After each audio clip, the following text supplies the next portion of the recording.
What's up, Cormac McCarthy fans? This is the first video in our new series, The Biography of Cormac McCarthy. And these are just going to be somewhat short videos where we're going to be covering an aspect of Cormac McCarthy's life. And I love history podcasts and reading biographies. So I thought, why not maybe take some of the more entertaining parts of the scholarly research about Cormac and put them into a video and audio format. So of course, one of the first things that we have to talk about on this journey of examining Cormac's life is that he is very secretive and very private. We get 99.9% of the information we are talking about from old newspaper, articles, yearbooks, friends, and the small amount of information that he's given. So of course, a lot of this is speculation, but when you learn enough and you've read enough about him, just as with anyone, you can start connecting some of the threads that are just very apparent. So Cormac, unfortunately, was a middle child, and he is the third child of a family of 6. And as I'm sure as a lot of you guys know, one of the worst parts about having older siblings is having to go to the same school that they did, especially if they were a polarized individual. If they were really good or if they were really bad, it's very hard. And McCarthy's 2 older sisters, Barbara and Jackie, were very high achievers. They both graduated with honors near the top of their class. They attended eventually very prestigious Northeastern universities, and they were also the editors of the school paper. So there is this kind of writing tradition. There's this McCarthyian tradition that has been established at the school. McCarthy attended Knoxville Catholic School from 1947 to 1951. And unfortunately, the school is no longer there. It did transfer to another location, but a lot of the materials have been lost. So it's, pretty hard to piece these things back together, but Diane C. Lucy and Wesley Morgan have done an amazing job at that. His father is a lawyer. Lawyers have to engage in reading and writing a lot, but we start to see a divergence with Cormac. He doesn't graduate with honors. He barely graduates at all. And as Cormac later recounts, the nuns didn't teach him anything or couldn't teach him anything. Someone who is very talented and focused really gets nothing except a degree and maybe a couple friendships from the public school system. I guess having to sit down and focus, but I'm sure he was self-sufficient in learning the skills and the ideas that he needed to move forward. As we've seen with his immense curiosity with math and science and obviously his writing talents, school was probably very boring to him. And the first real introduction to Cormac McCarthy to the world is from his sister Barbara when she introduces him as a new member of the school paper. And she says that he likes to take long walks and hang out with his dog.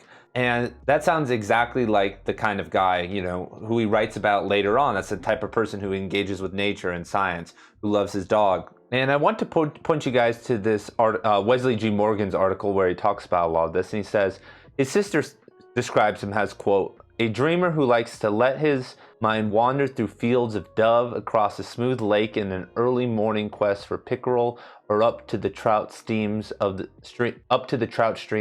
Smokies, end quote. He also mentions his love of hillbilly songs, his favorite being Valley of the Shenandoah, Eve, and his hobbies of taxidermy, cartooning, painting, stamp collecting, and making parts for his collection of old guns. So if we look at like Bobby Western and The Passenger, he holds a lot of very similar hobbies. When Bobby Western, not spoiling anything, he goes back home to see his grandparents, and he kind of, is ruminating around, and he dives into, some of his old interests, what it was like growing up in Tennessee as this talented individual. And when Cormac, first really started to dive deep into The Passenger, he had been away from Tennessee for about 6 years, had finished Suttree, and probably started to, in a sense, continue the development of the character of Suttree through Bobby Western. The skills that he learned of how to write a very strong Southern protagonist such as Suttree and the other cast of characters in that novel, you would think would continue on at some level. So the school that Cormac went to was very small. It only had 31 kids in his graduating class. How many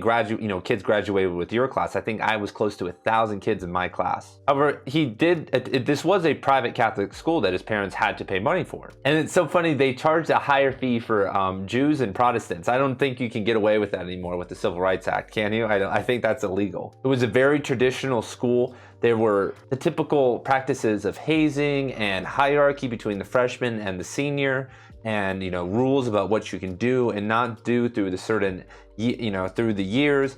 Obviously physical violence and bullying and things like that were still going on. The only affirmation they were getting, was their face in the ground if they were out of line or if they just were weak. And from what it seems like, and what Cormac and others wrote about him, was that he was chilled and clever, but really not too there. And you could see that Cormac was starting to, when you were smart, you're starting to develop that confidence, and that he knew that he was better than what he was being raised with. He left Tennessee to Alaska for the Air Force. He left Tennessee after the divorce with his first wife. He left Tennessee after he left his second wife. There seems to be this draw to other places. So, I've been a teacher for 5 years now, and I kind of know the type, the very talented, but quiet, but clever kind of student. He was short in stature, really didn't play that many sports except maybe softball, didn't stand out in some major way. He had an interest apparently in watching baseball because he wrote about wanting to be a good baseball player in the yearbook, but he also wrote, this is one of the craziest things, everyone.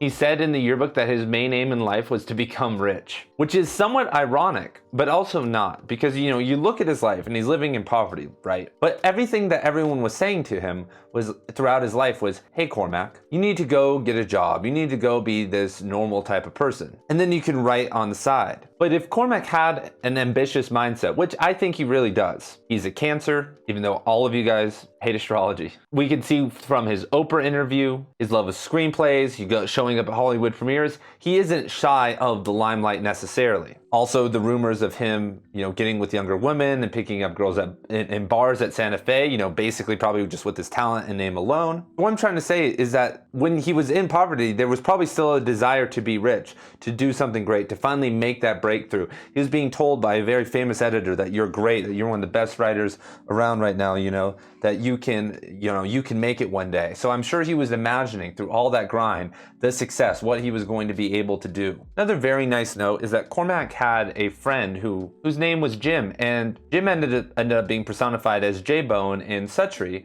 But J-Bone had a lot of troubles, was, not a very focused student, missed a lot of school. And so he didn't end up graduating, and the school wouldn't really let him make up the work to graduate. So Cormac protested for a while and wasn't going to graduate. And that kind of signals to this noble spirit that ends up following him to the University of Tennessee, where he refuses to take the language requirement to graduate. It was very interesting that Cormac McCarthy was a part of the choir. He was talked about many times for being in the choir. Later on in life, his second wife, Annie Delisle, obviously was a performer, and she fell in love with him, but she would talk about him playing on the guitar and singing and entertaining everyone and how fun that was. And it sounds like a very beautiful life. It sounds like something that has been lost. And I know we've been kind of doing more biographical and fun videos lately, but I have some huge videos lined up. I'm really going to be shifting the focus soon, now that I have some momentum, back to a lot more scholarly interpretations of Cormac McCarthy. That's honestly going to become the main focus. The next one hopefully being tomorrow. And the topic of that will be McCarthy's anti-technology and anti-modernity views. So that's going to be an action-packed video. So if you would like to learn a little bit more about Cormac McCarthy's history, I have a full guide to his 3 failed marriages right over here. So go check that out, and I'll see you in more Cormac McCarthy videos daily.